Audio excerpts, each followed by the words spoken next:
"to be offered as a sacrifice for all these abominable crimes, one for the land and one for the river." A man from a neighbouring town was hired to put them to death.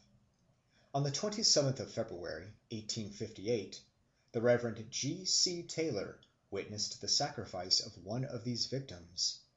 The sufferer was a woman, about 19 or 20 years of age. They dragged her alive along the ground, face downward, from the king's house to the river, a distance of 2 miles. The crowds who accompanied her crying, "Wickedness! Wickedness!" The intention was "to take away the iniquities of the land." The body was dragged along in a merciless manner, as if the weight of all their wickedness was thus carried away." Similar customs are said to be still secretly practised every year by many tribes in the delta of the Niger, in spite of the vigilance of the British government. Among the Yoruba negroes of West Africa, "the human victim chosen for sacrifice, and who may be either a freeborn or a slave, a person of noble or wealthy parentage, or one of humble birth, is, after he has been chosen and marked out for the purpose, called an aluwo. He is always well fed and nourished, and supplied with whatever he should desire during the period of his confinement. When the occasion arrives for him to be sacrificed and offered up, he is commonly led about and paraded through the streets of the town or city of the sovereign, who would sacrifice him for the well-being of his government and of every family and individual under it, in order that he might carry off the sin, guilt, misfortune, and death of all without exception. Ashes and chalk would be employed to hide his identity by the one being freely thrown over his head, and his face painted with the latter, whilst individuals would often rush out of their houses to lay their hands upon him, that they might thus transfer to him their sin, guilt, trouble, and death." This parade over, he is taken to an inner sanctuary and beheaded. His last words or dying groans are the signal for an outburst of joy among the people assembled outside, who believe that the sacrifice has been accepted and the divine wrath appeased.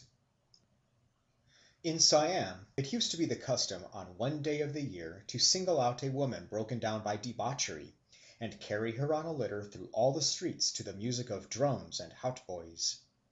The mob insulted her and pelted her with dirt, and after having carried her through the whole city, they threw her on a dunghill or a hedge of thorns outside the ramparts, forbidding her ever to enter the walls again. They believed that the woman thus drew upon herself all the malign influences of the air and of evil spirits.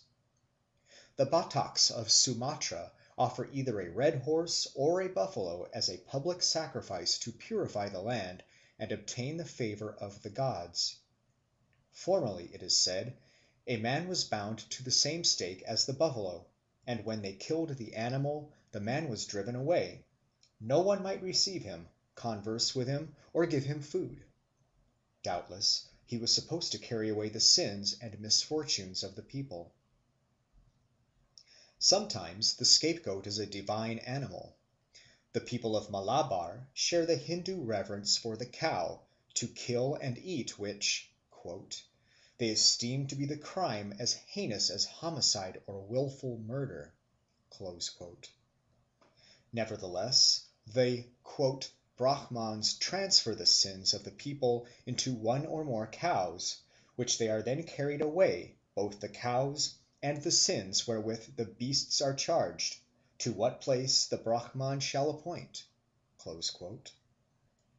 When the ancient Egyptians sacrificed a bull, they invoked upon its head all the evils that might otherwise befall themselves and the land of Egypt, and thereupon they either sold the bull's head to the Greeks or cast it into the river. Now it cannot be said that in times known to us the Egyptians worshipped bulls in general, for they seem to have commonly killed and eaten them. But a good many circumstances point to the conclusion that originally all cattle, bulls as well as cows, were held sacred by the Egyptians. For not only were the cows esteemed holy by them and never sacrificed, But even bulls might not be sacrificed unless they had certain natural marks. A priest examined every bull before it was sacrificed. If it had the proper marks, he put his seal on the animal in token that it might be sacrificed. And if a man sacrificed a bull which had not been sealed, he was put to death. Moreover, the worship of the black bulls Apis and Nevis, especially the former, played an important part in Egyptian religion. All bulls that died a natural death were carefully buried in the suburbs of the city, and their bones were afterwards collected from all parts of Egypt and interred in a single spot. And at the sacrifice of a bull in the great rites of Isis, all the worshippers beat their breasts and mourned. On the whole, then, we are perhaps entitled to infer that bulls were originally, as cows were always, esteemed sacred by the Egyptians, and that the slain bull upon whose head they laid the misfortunes of the people was once a divine scapegoat. It seems not improbable that the lamb annually slain by the Madis of Central Africa is a divine scapegoat, and the same supposition may partly explain the Zuni sacrifice of the turtle. Lastly, the scapegoat may be a divine man.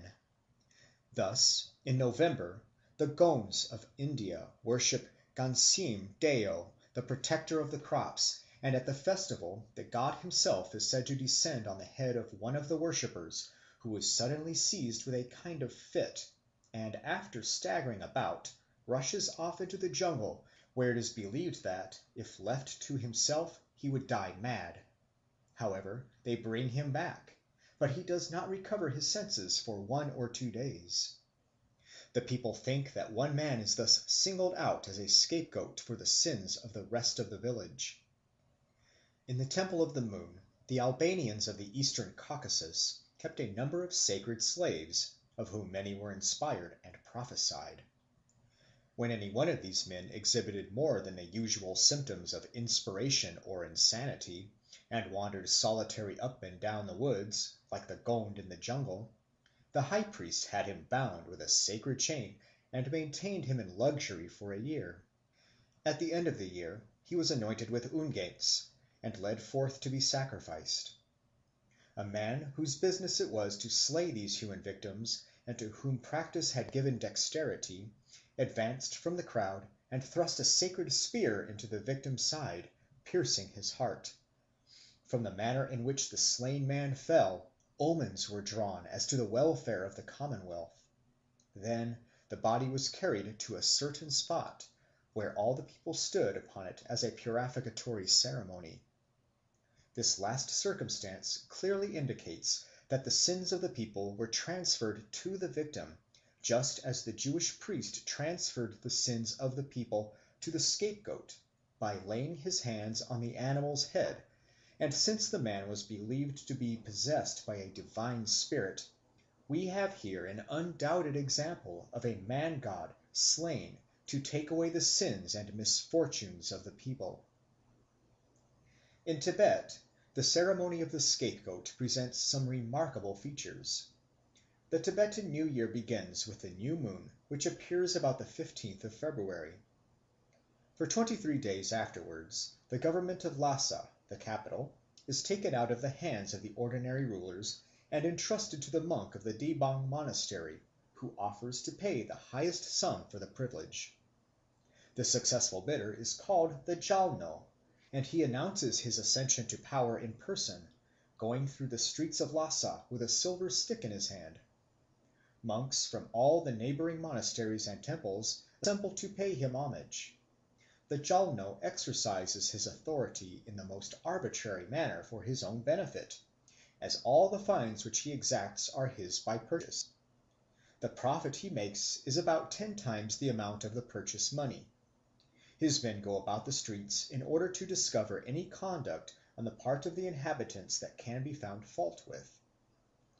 Every house in Lhasa is taxed at this time, and the slightest offence is punished with unsparing rigour by fines. The severity of the Jalno drives all working classes out of the city till the 23 days are over. But if the laity go out, the clergy come in. all the Buddhist monasteries of the country for miles round.